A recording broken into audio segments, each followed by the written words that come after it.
اعوذ باللہ من شرور انفسنا ومن سیئات اعمالنا من يهده الله فلا مضل له ومن يضلل فلا هادي له واشهد ان لا اله الا الله واشهد ان محمدا عبده ورسوله اما بعد فان خير الحديث كتاب الله وخير الهدي هدي محمد صلى الله عليه وسلم وشر الامور محدثاتها وكل محدثة بدعة وكل بدعة ضلالة وكل ضلالة في النار. اما بعد اعوذ باللہ السمیع العلیم من الشیطان الرجیم وقالت اليہود عزیر ابن اللہ وقالت النصارى المسیح ابن اللہ ذالک قولہم بافواہہم یضاہئون قول الذین کفروا من قبل قاتلہم اللہ انا یؤفکون. ہر قسم کی تعریفات اللہ مالک الملک کے لیے ہیں جنہوں نے جنات اور انسان کو حقیقی معنوں میں اپنی پوجا، اپنی بندگی اور اپنی عبادت کے لیے بنایا ہے. جنات اور انسان کی تخلیق کا حقیقی اور بنیادی مقصد یہی تھا کہ وہ بارگاہ رب العالمین میں آیا کریں، اپنی جبین نیاز کو مالک کائنات کی بارگاہ میں آ کے جھکایا کریں، اپنے دست سوال کو کبریا کی بارگاہ میں آ کے پھیلایا کریں، اپنی کمر کو حالت رکوع میں آ کے ہم کیا کریں، اسی کی تکبیر کی صداؤں کو بلند کیا کریں، اسی کی تحلیل کے آوازوں کو اجاگر کیا کریں، اسی کے تسبیح گیت گایا کریں. چنانچہ ارشاد ہوا وما خلقت الجن والانس الا لیعبدون، اور میں نے نہیں بنایا جنات اور انسان کو مگر اپنی پوجا، اپنی بندگی اور اپنی عبادت کے لیے. حمد و ثنا کے بعد عرب عرب انگنت اور بے شمار درود و سلام ہوں اس ہستی اقدس و مقدس پر کہ جن کا نام نامی اور اسم گرامی محمد کریم صلی اللہ علیہ وآلہ آلہ وصحبہ وبارک وسلم ہے. اللہ رب العزت نے امام الہدا علیہ الصلاۃ و تسلیم کو اہل کائنات کی ہدایت اور ان کی رہنمائی کے لیے مبعوث فرمایا، اور آپ کی ذات بابرکات کے ذریعے اہل کائنات کی ہدایت اور ان کی رہنمائی کا خوب بندوبست فرمایا. اللہ رب العزت نے چونکہ حضرت رسول اللہ صلی اللہ علیہ وسلم کو کائنات کا آخری نبی بنا کے بھیجا تھا، اس لیے اللہ تبارک و تعالیٰ نے آپ کی ذات اقدس و مقدس میں طرح طرح کی خصوصیات کو ودیت فرما دیا تھا، اور گوناگو قسم کی صفات کو آپ کی ذات اقدس و مقدس کا حصہ بنا دیا تھا. اور ان تمام باتوں سے بڑھ کر یہ کہ میرے آقا کی زندگی میں کوئی صبح ایسی نہیں آئی، کوئی شام اور کوئی رات ایسی نہیں آئی، دکھوں کی کوئی گھڑی اور شگل لمحہ ایسا نہیں آیا جب مالک کائنات نے اپنی تائید کو، اپنی نصرت کو، اپنی حمایت بے مثال کو اور اپنی تائید لازوال کو حضرت رسول اللہ صلی اللہ علیہ وسلم کے شامل حال نہ فرمایا ہو. اور ان تمام باتوں سے بڑھ کر یہ کہ عرش کرم نے اپنی آخری کتاب حمید کو سید العرب والعجم امام المتقین والابرار حضرت اشرف الانبیاء والمرسلین حضرت خاتم النبیین جناب محمد کریم صلی اللہ علیہ وسلم کے بہتر پر نازل فرما دیا تھا. اسی کتاب حمید کے بہت سے اہم عناوین آپ حضرات کے سامنے رکھنے کی کوشش جاری رہتی ہے. حضرت رسول اللہ صلی اللہ علیہ وسلم کی سیرت طیبہ کے حوالے سے گفتگو ہو رہی تھی کہ اچانک یہود اور اہل فلسطین کے درمیان جو آپس کے اندر تنازع بڑی شدت کے ساتھ زور پکڑ گیا. چنانچہ میں نے آپ حضرات کے سامنے یہود کے حوالے سے جو ہماری کچھ ذمہ داریاں ہیں ان کو میں نے آپ حضرات کے سامنے رکھنے کی کوشش کی، اور ساتھ ہی یہ بات بھی آپ کے سامنے رکھی تھی کہ یہود کی ہم سے جو مخالفت ہے وہ بڑی ہی شدید ہے. اللہ تبارک و تعالیٰ نے قرآن مجید میں یہود کو اہل اسلام کا بدترین دشمن قرار دیا، اور ساتھ ہی ساتھ مشرکوں کو بھی ان کا بدترین دشمن قرار دیا. جہاں تک تعلق ہے اس بات کا کہ وہ طبقہ جو اہل اسلام کی دعوت کو سن کر حلقہ بگوش اسلام جلدی ہو سکتا ہے، تو اللہ نے اس میں نصارہ کا ذکر کیا. وہ آج کا نصرانی یہودیوں کے شکنجے میں آنے کی وجہ سے اہل اسلام کا بہت بڑا مخالف بنا ہوا ہے، لیکن آج بھی ہم اس بات کو محسوس کر سکتے ہیں کہ دنیا کے بہت سے مقامات کے اوپر جو غیر جانبدارانہ مسیحی برادری ہے اس سے تعلق رکھنے والے بہت سے لوگ حلقہ بگوش اسلام ہوتے رہتے ہیں. آپ کے سامنے یوسف چیمبر کا واقعہ ہے، حمزہ انڈریاس کا واقعہ ہے، آپ کے سامنے یوسف ایسچس کا واقعہ ہے، آپ کے سامنے عبد الرحیم گرین کا واقعہ ہے، جان فلپس کا واقعہ ہے، ٹونی بلیئر کی سالی کا واقعہ ہے، اسی طرح وین کلیورن کا واقعہ ہے. یہ تمام کے تمام لوگ اپنے اپنے معاشروں کے اندر، اپنے اپنے سماج کے اندر ایک حیثیت کے حامل لوگ، اور ان کی ایک سماجی ویلیو تھی. یہ پڑھے لکھے لوگ تھے، گریجویٹ تھے، گفتگو کا فن رنگ ڈھنگ جانتے تھے. اللہ نے ان میں تجزیے کی صلاحیت بھی رکھی تھی، ان میں تحلیل کا ملکہ اور مادہ بھی موجود تھا.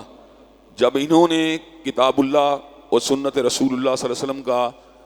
پوری گہرائی کے ساتھ مطالعہ کیا تو اس بات کو سمجھنے میں کامیاب ہو گئے کہ یقیناً اشہد ان لا الہ الا اللہ و اشہد ان محمد رسول اللہ، کہ یقیناً اللہ کے سوا کوئی معبود برحق نہیں ہے،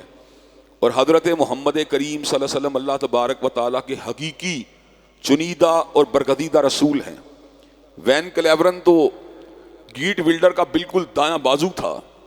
اور وہ قرآن مجید کو اس سے قبل پوائزن بک، زہریلی کتاب قرار دے چکا تھا، پوائزنس بک قرار دے چکا تھا، زہریلی کتاب قرار دے چکا تھا، اور وہ ابھی مزید ڈیپتھ میں جا کر اسلام کے بارے میں مزید اعتراضات ان کو کھنگالنے کی کوشش کر رہا تھا۔ لیکن جو انسان میں ایک ضمیر کی طاقت ہوتی ہے، اور انسان کے اندر جو انصاف پسند ایک منصف بیٹھا ہوتا ہے جو ہر انسان میں ہوتا ہے، جب اس منصف نے اس کتاب کی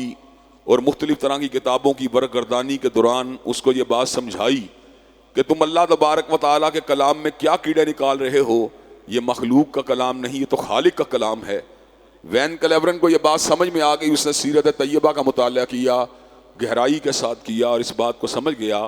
کہ حضرت رسول اللہ کائنات کے محسن ہیں، کائنات کے امام ہیں، کائنات کے مقتدا ہیں، کائنات کے پیشوا ہیں۔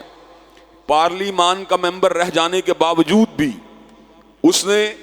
حضرت رسول اللہ صلی اللہ علیہ وسلم کی رسالت کو قبول کرنے کے اندر کسی قسم کی ہچکچاہٹ کا مظاہرہ نہیں کیا، فوراً سے پہلے مسلمان ہو گیا اور کہنے لگا حاصل مطالعہ یہ ہے کہ اشہد ان لا الہ الا اللہ و اشہد ان محمد رسول اللہ۔ حضرات گرامی قدر، اور یہ تو ایک عرصہ دراز قبل کی بات ہے کہ ڈاکٹر مریم جمیلہ نے سید ابو الاعلیٰ مودودی کے ساتھ ہاتھوں کتابت کی تھی، اور ان کے سامنے اپنے بعض تحفظات کا یا اپنے بعض اشکالات کو ان کے سامنے رکھا تھا، اور اس نے اس بات کو سمجھ لیا تھا کہ دیار مغرب اور تہذیب مغرب کے اندر انسانوں کی فلاح والی کوئی بات موجود نہیں ہے۔ کلام اللہ کے مطالعے کے دوران بعض چھوٹے چھوٹے اشکالات اور سیرت طیبہ کے مطالعے کے دوران جو چھوٹے چھوٹے سوالات اس کے دل اور دماغ میں تھے، اس نے مولانا مودودی کے ساتھ ہاتھوں کتابت کی، مولانا نے اس باتوں کا جواب دیا، اس نے بھی سمر کا اعلان کر دیا اشہد ان لا الہ الا اللہ و اشہد ان محمد رسول اللہ۔ حضرات گرامی قدر، لوگ تو یہاں سے مغرب کا سفر کرتے ہیں، یہاں سے امریکہ کا سفر کرتے ہیں، لیکن ڈاکٹر مریم جمیلہ سکرٹ پہننے والی،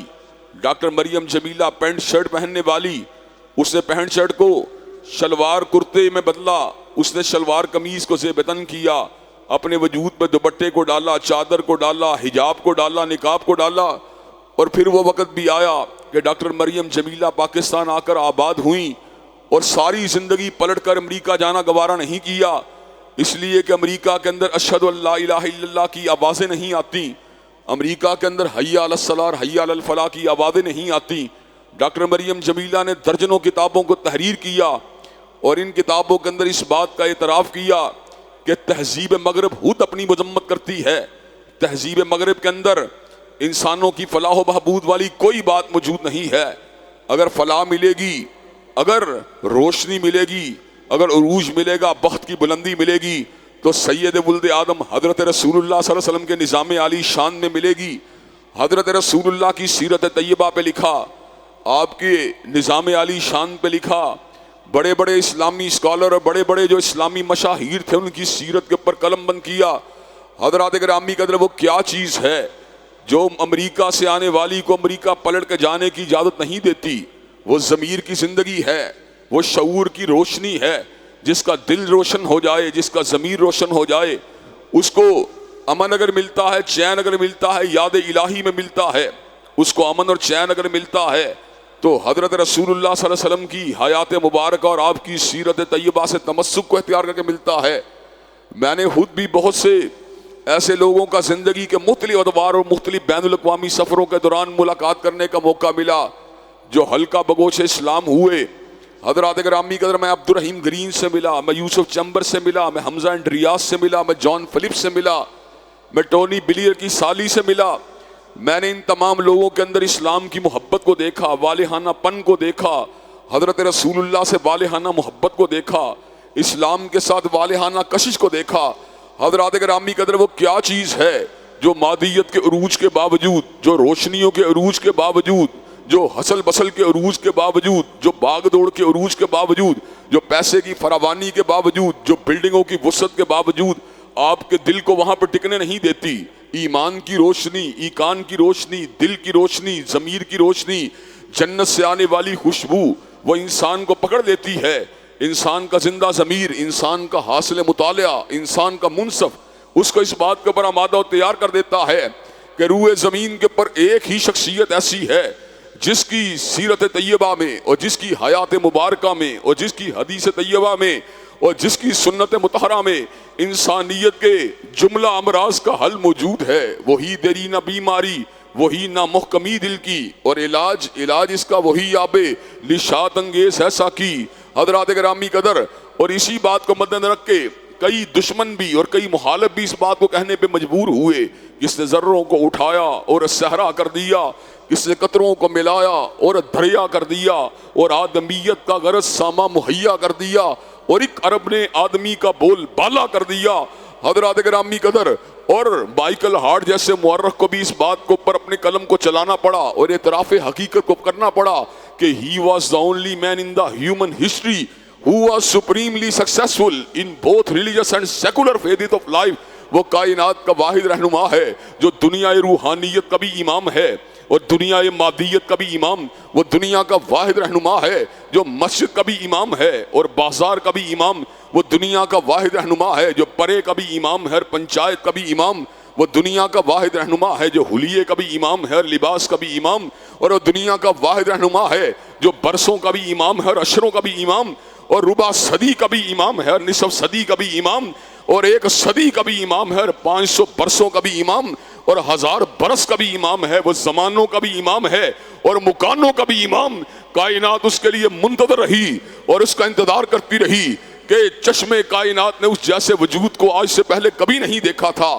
تہذیبیں اس کی منتظر رہی اور زمانہ اس کے انتظار میں رہا. مادت الدہور وما اتینا بمثلہ ولقد آتا فعجزنا عن نظرائہ. مدتیں اس کا انتظار کرتی رہی اور جب آ گیا اس کے شکل کو دیکھ کر، اس کے چہرے کو دیکھ کر، اس کی دلکشی کو دیکھ کر، اس کی دل ربائی کو دیکھ کر، اس کی رلائی کو دیکھ کر، اس کے جمال کو دیکھ کر، اس کے جلال کو دیکھ کر، اس کے ظاہر و باطن کو دیکھ کر، اس کی جلوت و حلوت کو دیکھ کر اس بات کا اعتراف کر لیا گیا فعجزنا عن نظرائہ کہ مدتیں بیت گئیں مگر کالی کملی والے جیسا کوئی نہیں آیا. اور جب کملی والے آقا آگے اس بات کا اعلان کر دیا اب ان جیسا کائنات میں کوئی اور آ سکتا ہی نہیں ہے. حضرات گرامی قدر، لیکن اس کے مد مقابل عیسائیت کا ایک طبقہ جو حضرت رسول اللہ کی رسالت کو دیکھ کر، آپ کے اجازات کو دیکھ کر، آپ کی دعوت کی سچائی کو دیکھ کر ہلکا بگوش اسلام ہوا. لیکن یہودیوں کو بہت کم اس بات کی توفیق ہوئی کہ وہ حضرت رسول اللہ کی دعوت کو دیکھ کر اسلام کو قبول کر لیں. ام یحسدون الناس علی ما آتاہم اللہ من فضلہ. حسد نے ان کو اندھا کر دیا اور تعصب نے ان کو بے بہرا کر دیا. وگرنہ ہیبر کے علاقے کے یہودی ہوں اور مدینہ کے اطراف و کناب میں بسنے والے یہودی ہوں، وہ پیغمبر آخر الزماں کی آمد کے منتظر تھے، وہ پیغمبر آخر الزماں کے جلووں کے منتظر تھے، وہ آپ کی رسالت اللہ الخالدہ کے منتظر تھے، وہ آپ کے اجازات کے منتظر تھے، وہ آپ کے اسوہ کامل کے منتظر تھے، وہ آپ کی رہنمائی کے منتظر تھے، وہ آپ کے کمالات کے منتظر تھے. لیکن جب اس بات کا علم ہوا کہ حضرت رسول اللہ علیہ اسحاق میں سے نہیں آئے بلکہ آل اسماعیل میں سے آئے ہیں، حضرت سارہ کے بیٹے نہیں بلکہ سیدہ ہاجرہ کے بیٹے ہیں، حضرات گرامی قدر فوراً سے پہلے عصبیت نے ان کو گھیر لیا، جھٹلانا شروع ہو گئے، حضرت رسول اللہ کی تکذیب کرنا شروع ہو گئے. حضرت رسول اللہ بتقاضۂ بشریت کئی مرتبہ دکھ ہوتا، سچا میں ہوں، سچائی کا لمبردار میں ہوں، سچائی کی نکابت کرنے والا میں ہوں، لیکن اس کے باوجود یہ مجھ کو جھٹلاتے ہیں، اس کے باوجود یہ میری تکذیب کرتے ہیں. اللہ نے اپنے نبی کو دلاسا دیتے ہوئے الفاظ کہے قد نعلم انہ لیحزنک الذی یقولون. ہمیں پتا ہے ان کی تکذیب کرنے والی باتیں آپ کو ایذا دیتی ہیں. فإنہم لا یکذبونک ولکن الظالمین بآیات اللہ یجحدون. یہ در حقیقت آپ کو نہیں جھٹلاتے بلکہ یہ تو اللہ تعالیٰ کی آیات کو جھٹلاتے ہیں. حضرات گرامی قدر حضرت جبریل امین کے بارے میں عداوت کا اظہار سر عام کرنے لگے، برسر عام کرنے لگے کہ جبریل نے خیانت کی ہے، آنا کہیں اور تھا، آ کہیں اور پہ گیا. اللہ نے اس امر کا اعلان فرما دیا قل من کان عدوا لجبریل فإنه نزله على قلبك بإذن الله مصدقا لما بين يديه وهدى وبشرى للمؤمنین. اور جبریل سے عداوت کا اظہار کرنے والوں ہر سینہ نشیمن نہیں جبریل امی کا اللہ عالم حیث یجعل رسالتا. اللہ کو پتا ہوتا ہے اللہ نے جبریل امین کو کہاں پر بھیجنا ہے. جبریل اپنی مرضی سے وحی کو لے کے نہیں آتا بلکہ اللہ کے اذن کے حکم سے وحی کو لے کے آتا. حضرات گرامی قدر دشمنی کا اظہار کیا, عداوت کا اظہار کیا.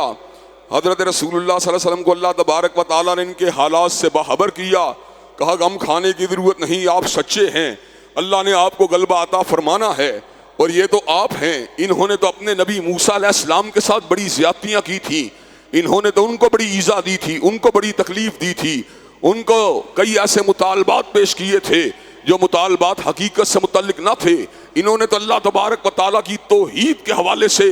ایسے نظریات کو اپنایا تھا جن کا تعلق اللہ کی وحی کے ساتھ نہیں تھا. یہ ایسی ایسی باتیں کرتے رہے جن کا حقیقت سے کوئی بھی تعلق نہیں تھا. یہود کے اندر اس قدر بڑی بیماری پیدا ہوئی کہ اپنے انبیاء کو اللہ تبارک و تعالیٰ کا بیٹا قرار دیتے رہے. اللہ نے ان کے اس عقیدہ بد کا رد قرآن مجید میں بڑی وضاحت کے ساتھ کیا اور اس امر کا اعلان فرما دیا. وقالت الیہود عزیر ابن اللہ وقالت النصارى المسیح ابن اللہ ذالک قولہم بافواہہم یضاہئون قول الذین کفروا من قبل قاتلہم اللہ انا یؤفکون. یہودیوں نے کہا عزیر اللہ کا بیٹا ہے اور عیسائیوں نے کہا عیسیٰ علیہ السلام اللہ کے بیٹے ہیں. ذالک قولہم بافواہہم, یہ انہوں نے وہ باتیں جو اپنی زبانوں سے گڑی ہیں, ان کا حقیقت سے کوئی تعلق نہیں. قاتلہم اللہ انا یؤفکون, اللہ ان کو تباہ کرے, جھوٹ بولنے سے بات نہیں آتے. اللہ تبارک ان کا رد کیا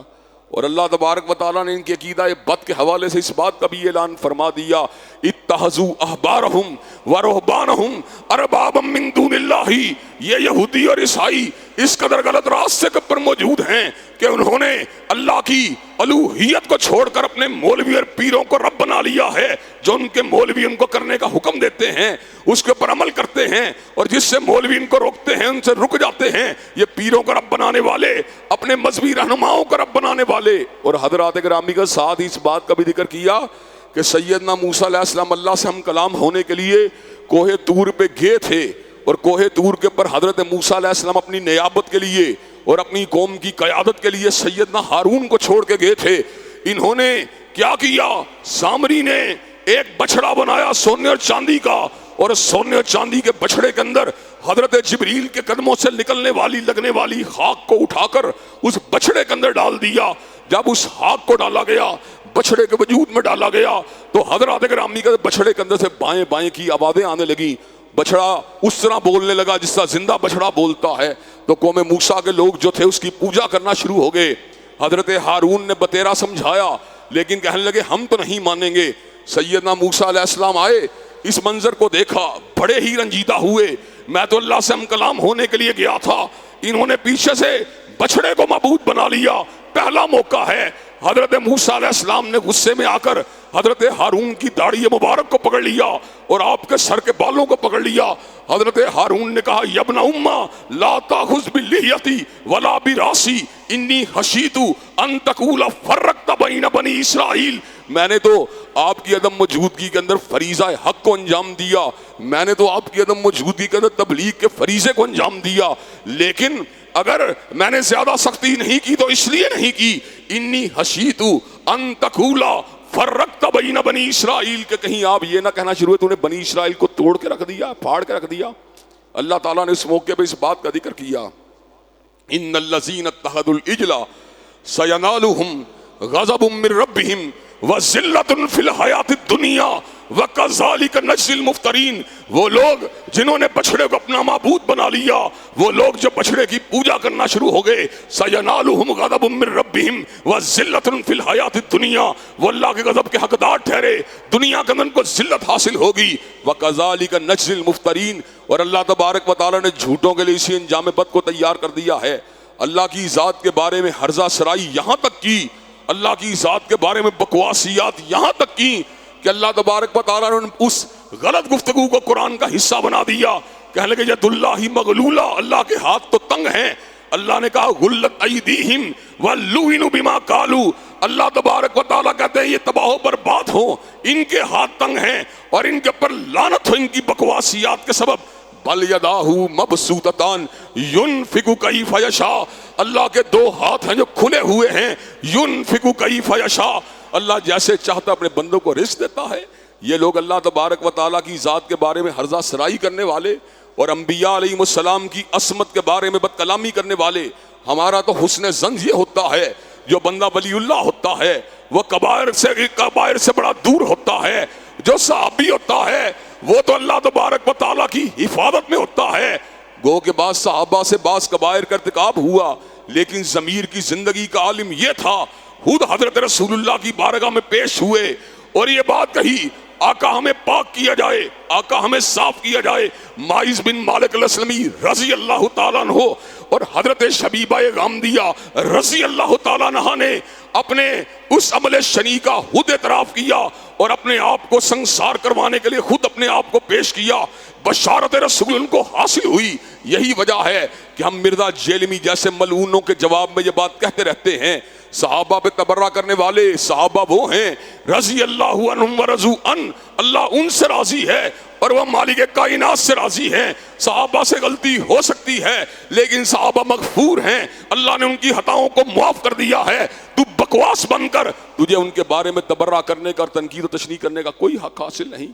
حضرات گرامی قدر، لیکن یہود کی گراوٹ کا عالم یہ تھا کہ یہود حضرات اولیاء تو بڑی دور کی بات ہے، حضرات انبیاء کے بارے کے اندر یہ عقیدہ رکھتے تھے کہ معاذ اللہ ان کے اندر بھی شہوانی جذبات اس حد تک موجود تھے جو ان کے پر قابو نہیں پا سکتے تھے۔ کئی مرتبہ حضرت داؤد کے بارے میں شکاوت کا اظہار کرتے کرتے یہاں تک پہنچے کہ انہوں نے اپنے ایک سپاہی کو صرف اس لیے قتل کروا دیا کہ وہ اس کی بیوی کے ساتھ شادی کرنا چاہتے تھے، اور سیدنا لوط علیہ السلام کے بارے میں یہاں تک بکواسیات کی کہ جس وقت وہ اپنی قوم کے پاس سے اپنی فیملی کو لے کر نکل گئے اور اس بدکار قوم سے آپ نے اجتناب کو اختیار کر لیا، تو انجیل کے صفحات کے اندر آج بھی یہ روایت موجود ہے، محرف شدہ انجیل کے اندر آج بھی یہ بات موجود ہے۔ آپ اگر لانا چاہیں تو میں آپ کو کھول کے دکھا سکتا ہوں، اولڈ ٹیسٹمنٹ کے اندر یہ بات موجود ہے کہ سیدنا لوط علیہ السلام کی بیٹیاں معاذ اللہ ان کو نشے میں مبتلا کر کے ان سے برائی کا ارتکاب کرتی ہیں، یہاں تک انبیاء علیہ السلام کی عصمت پہ حملہ کیا۔ اور سیدنا عیسیٰ روح اللہ جو اللہ کے مقدس نبی ہیں، اللہ کے پاک دامن نبی ہیں، اللہ کے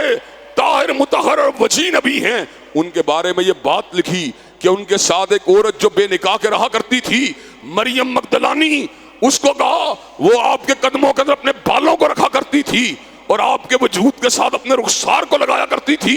حضرات گرامی قدر، یہ انبیاء علیہ السلام کی عصمت پہ حملہ کرنے والے، یہ انبیاء علیہ السلام کی ناموس پہ حملہ کرنے والے اور سیدہ مریم کے بارے میں بکواس کی،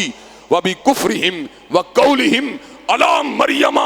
بُهْتَانًا عَظِيمًا، حضرت مریم کی ذات اقدس کے اوپر بہتان ترازی کی کہ ان کے گھر جو سیدنا عیسیٰ کی ولادت ہوئی ہے معاذ اللہ وہ برائی کی وجہ سے ہوئی ہے، جبکہ اللہ تبارک و تعالیٰ نے سیدنا عیسیٰ اور سیدہ مریم کو ہر قسم کے عیب سے پاک ظاہر کیا، اور قرآن مجید میں یہ بات کہی کہ جس وقت سیدہ مریم اپنی جھولی مبارک کے اندر سیدنا عیسیٰ کو اٹھائے ہوئے آئیں تو بستی کے لوگوں نے کہا تھا یا اخت ہارون ما کان ابوکی امرأ سوء وما کانت امکی بغیہ، اے ہارون کی بہن عمران کی بیٹی، نہ تیرا باپ برا آدمی تھا نہ تیری ماں نے خیانت کی تھی، تو نے یہ کیا کیا؟ فاشارت الی، اپنی انگلی کا اشارہ سیدنا عیسیٰ کی طرف فرما دیا، کہا کیف نکلم من کان فی المہدی صبیا، ہم اس سے کیسے کلام کریں جس کو جھولا بھی جھولنا نہیں آتا؟ تو جھولی مریم میں سے سیدنا عیسیٰ نے اس امر کا اعلان فرما دیا، انی عبداللہ آتانی الکتاب وجعلنی نبیا، میں اللہ تعالیٰ کا بندہ ہوں، اللہ تبارک و تعالیٰ نے کتاب بھی دی ہے، نبوت بھی دی ہے۔ حضرات گرامی قدر، اور عقیدے کے ساتھ ساتھ عملی کوتاہیاں اتنی بڑی بڑی اور ناشکریاں اتنی بڑی بڑی، اللہ نے منو سلوہ کا نزول کیا، کہنے لگے لن نصبر علی طعام واحد فادع لنا ربک یحیی لنا مما تنبت الارض من بقلیہا وقثائیہا وفومیہا وعدسیہا وبصلیہا، کہا ہمیں آسمان سے اترنے والے منو سلوہ کی ضرورت نہیں، زمین کی ترکاریوں دالوں تھوم گنڈے کی ضرورت ہے۔ اللہ کے نبی حضرت موسیٰ نے کہا اتستبدلون الذی هو ادنی بالذی هو خیر، اللہ تمہیں اعلیٰ چیز دیتا ہے تم اس کے پیچھے ادنا کے پیچھے بھاگ رہے ہو۔ حضرات گرامی قدر اللہ نے ان کے اس عیب شنی کا ذکر کیا، ان کے اس فعل شنی کا ذکر کیا، ذالک بانہم کانوا یکفرون بآیات اللہ ویقتلون النبیین بغیر الحق ویقتلون الذین یامرون بالقسط من الناس، یہ اللہ کی آیات کو جھٹلایا کرتے تھے، یہ انبیاء کے پر قاتلانہ حملے کیا کرتے تھے، ان کو شہید کیا کرتے تھے، ویقتلون الذین یامرون بالقسط من الناس، اور علماء حق کو شہید کیا کرتے تھے۔ حضرات گرامی قدر یہی وہ یہود ہیں جو آج القدس کے سینے کے اندر خنجر کو گھسا رہے ہیں، یہی وہ یہود ہیں جو غزہ کی پٹی کے پر بموں کو گرا رہے ہیں، یہی وہ یہود ہیں کہ جن کے کلے کو سیدنا علی المرتضیٰ نے گرا دیا اور خیبر کے کلے کو فتح فرما دیا اور مرحب کی گردن کو اڑا دیا اور اللہ تبارک و تعالیٰ کے دین حق کے علم کو لہرا دیا، اور یہی وہ یہود ہیں جن کو اللہ تبارک و تعالیٰ نے ذلیل ترین قوم قرار دیا، اور یہی وہ یہود ہیں حضرات گرامی قدر جو آج مسلمانوں کی اوطان اور برادریوں میں تقسیم کا فائدہ اٹھا کر ہمارے بھائیوں کو مذبحانہ بنائے ہوئے ہیں۔ حضرات گرامی قدر یورپی اقوام جو مسلمانوں کی معمولی سی بات کے اوپر بڑے بڑے بیانات کو نشر کرتے ہیں اور اسلام کو انتہا پسند دین ثابت کرنے کی کوشش کرتے ہیں اور جہاد اسلامیہ کو دہشت گردی کے ساتھ تعبیر کرتے ہیں، آج یہودیوں کی بمباری جو اس انداز میں ہو رہی ہے کہ ہسپتالوں کو نہیں چھوڑا جا رہا، حضرات گرامی قدر معصوم بچوں کو نہیں چھوڑا جا رہا، عورتوں کو نہیں چھوڑا جا رہا، اور غیر حربی مسلمانوں کو معاف نہیں کیا جا رہا، حضرات گرامی قدر ان کا علاج کیا ہے؟ ان کا علاج ایک ہی ہے، ہیبر ہیبر یا یہود جیش محمد سوف یہود، او ہیبر سے مار کھا کے دوڑنے والے یہودیوں، حضرت رسول اللہ کا لشکر انشاءاللہ تمہیں دوبارہ گرا کے رہے گا۔ حضرات گرامی قدر مسلمان حکمران آج اتنے ضعیف ہیں، اتنے کمزور ہیں، اتنے بے بس و بے کس ہیں کہ یہود کے علاوہ عملی اقدامات تو بڑی دور کی بات ہے، زبانی اقدامات کرنے کے پر بھی آمادہ و تیار نہیں ہے۔ اوئے توئے کر کے ہی کہہ دے اوئے یہ کام کرنا چھوڑ دو، اپنے ہاتھوں کو روک لو، اور ظالموں اپنی حرکتوں سے بعد آ جاؤ، اتنا بھی اگر مسلمان جمع ہو کے کہیں تو اللہ کی قسم یہود کی جارحیت کا مقابلہ کیا جا سکتا ہے۔ حضرات گرامی قدر آج مسلمان اپنی تعلیمات پر شرمندہ ہیں، آج مسلمان اپنے نبی کے اسوے پہ شرمندہ ہیں، اور نبی کا اسوہ کیا تھا؟ تہذیب مدنی اور تہذیب یثرب کیا تھی؟ حضرات گرامی کا مولانا ظفر علی خان نے کہا ہاتھ میں تلوار ہو اور دل میں ہو خوف خدا،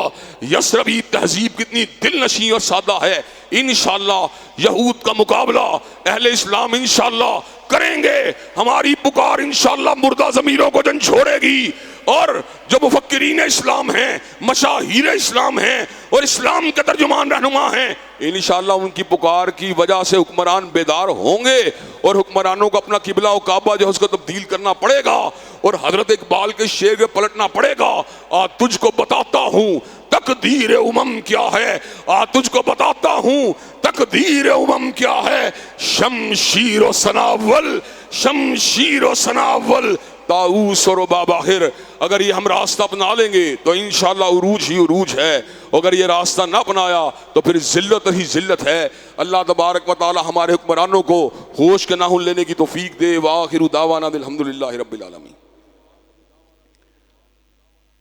الحمدللہ الحمدللہ نحمدہ ونستعینہ ونستغفرہ ونؤمن بہ ونتوکل علیہ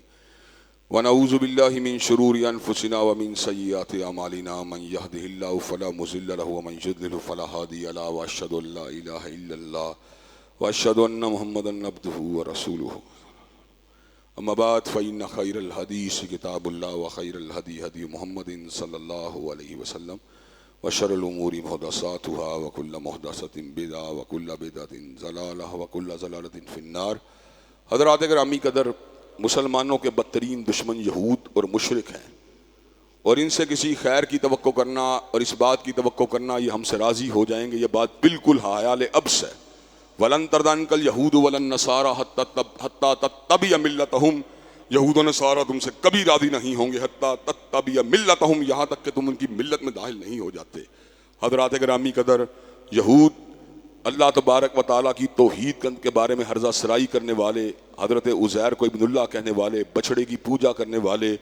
اور اپنے علماء اور مذہبی رہنماؤں کو رب بنانے والے، اور اپنے آپ کو ابناء اللہ اور احباء اللہ کہنے والے، اور حضرات گرامی قدر انبیاء کی عصمت کے اوپر حملہ کرنے والے، ان کو گناہ کبیرہ کا مرتکب قرار دینے والے، اور حضرات گرامی قدر حضرت رسول اللہ کے خلاف سازشیں کرنے والے، آپ کے بارے میں طرح طرح کی مکروہ پلاننگ کرنے والے، آپ کی تکذیب کرنے والے، آپ کے کھانے میں زہر کو ملانے والے، اور آپ کے اوپر جادو کا حملہ کرنے والے، اور آپ کے بارے میں طرح طرح کے غلط قسم کے پلاننگ کو تیار کرنے والے حضرات گرامی قدر، وہ کیوں کر حضرت رسول اللہ کی امت کے خیرخواہ ہو سکتے ہیں؟ جنگی جرائم جس انداز کے اندر یہودیوں نے اس دور میں کی، اس کی کوئی مثال نہیں ملتی۔ ہسپتالوں کو نہیں چھوڑا جا رہا، مریضوں اور مجروحین کا خیال نہیں کیا جا رہا۔ حضرات گرامی قدر، امت جو ہے وہ بھنگ پی کے سو رہی ہے، امت جو ہے مدہوش ہے۔ اس مدہوش امت کو جگانے کے لیے اللہ کے فضل و کرم سے علماء کرام اور قائدین نظام اپنی ذمہ داریوں کو ادا کرنے کی کوشش کر رہے ہیں۔ اللہ کے فضل و کرم سے ہم بے بسوں ناکاروں سے جو ہو سکتا ہے ہم کرنے کی جستجو کر رہے ہیں۔ گزشتہ خطبہ جمعہ کے اندر بھی ایک مرکز کے باہر پروگرام کا انعقاد کیا گیا، اور آج بھی علامتی پروگرام کو انشاءاللہ کیا جائے گا۔ آپ سارے انشاءاللہ شریک ہوں گے اس کے اندر۔ اللہ کے فضل و کرم سے اسلام آباد کے اندر فلسطینی سفیر سے ملاقات کی، اور جناب سراج الحق کی آل پارٹیز کانفرنس کے اندر بھی شمولیت کی، اور ہر مقام کے اس بات کا اعلان کیا جو ہم سے ہو سکا ہم آوازوں کو اٹھائیں گے اور حکمرانوں کے سوئے ہوئے ضمیروں کو جگائیں گے۔ حکمرانوں کے ضمیر اگر جاگ گئے، انہوں نے اتنا بھی کہہ دیا ہم یہودیوں کے ظلم کو برداشت نہیں کر سکتے، تو یہود اس الٹیمیٹم کا مقابلہ بھی نہیں کر سکتے۔ لیکن دکھ کی بات ہے، خارجہ پالیسی جو ہے اس کے اندر امت کے مسائل کو بالکل نظر انداز کر رکھ دیا گیا ہے۔ اس کے اندر اپنے قومی مفادات اتنے اوپر جا چکے ہیں کہ امت کی بات بالکل نظر انداز کر دی جاتی ہے۔ ہندوستان کو پتا ہے کشمیر کے مسئلے کے اوپر عربی نہیں بولے گا، اور فلسطین کو پتا ہے کہ فلسطین، یہودیوں کو پتا ہے فلسطین کے مسئلے کے اندر اجمی نہیں بولے گا۔ یہ عرب و عجم کی تقسیم، یہ شرقی و غربی کی تقسیم، یہ برادری اور پارٹیوں کی تقسیم، حضرات گرامی قدر، اس نے امت کے وجود کو کھوکھلا کر دیا ہے۔ امت کو کس چیز کی ضرورت ہے؟ اخوت اس کو کہتے ہیں۔ چبھے کانٹا جو کابل میں، تو ہندوستان کا ہر پیر و جمع بے تاب ہو جائے۔ آج اخوت اسلامیہ کو زندہ کرنے کی ضرورت ہے۔ ہماری محبت کعبے کے ساتھ ہے، ہماری محبت قرآن کے ساتھ ہے، ہماری محبت حضرت رسول اللہ کی ذات اقدس کے ساتھ ہے، ہماری محبت اللہ کی ذات کے ساتھ ہے۔ لیکن آج ہماری محبتوں کے قبلہ و کعبہ کو تبدیل کیا جا رہا ہے۔ میاں صاحب کی محبت، خان صاحب کی محبت، میاں صاحب کا استقبال جنت کی ٹکٹ ہے، اور میاں صاحب کا استقبال جو ہے وہ حج کا ثواب ہے۔ حضرات گرامی قدر، یہ کہاں پر ہم جا رہے ہیں؟ حضرات گرامی قدر، وہ لوگ جنہوں نے اپنے پورے دور اقتدار کے اندر، خان صاحب ہوں یا میاں صاحب ہوں، اسلام کی عملی تنفیذ کے لیے کوئی کردار ادا نہیں کیا، آج وہی لوگ ہمارے محبوب بنے ہوئے ہیں۔ ہماری محبت نہ خان صاحب کے ساتھ ہے، نہ میاں صاحب کے ساتھ ہے، ہماری محبت اللہ کے ساتھ ہے، رسول اللہ کے ساتھ ہے، اور اللہ اور اس کے رسول کے تابع داروں کے ساتھ ہے۔ یہ وہ نقطہ نظر ہے، جب تک امت اس کو نہیں اپنائے گی، امت کے مسائل اور امت کے دکھ درد دور نہیں ہو سکتے۔ امت کے دکھوں کا مداوا عقیدہ البرا والولا کے اندر موجود ہے کہ محبت بھی اللہ کے لیے ہونی چاہیے، اللہ کے اولیاء سے ہونی چاہیے، اور نفرت اللہ کے دشمن اور اس کے اعداء سے ہونی چاہیے۔ انشاءاللہ وقت آئے گا جب ہمارا قبلہ و کعبہ درست ہوگا، اور جب ہمارا قبلہ و کعبہ درست ہوگا پھر کائنات کی کوئی طاقت ہم کو شکست نہیں دے سکتی۔ شب گریزاں ہوگی آخر جلوائے خورشید سے، اور یہ چمن معمور ہوگا نغمہ توحید سے۔ تمام لوگ 5-10 منٹ کے لیے ضرور فلسطینی بھائیوں سے ہم منگی کے لیے باہر جو ہے پروگرام میں شامل ہوں۔ ان اللہ یامر بالعدل والاحسان وایتاء ذی القربی وینہی عن الفحشاء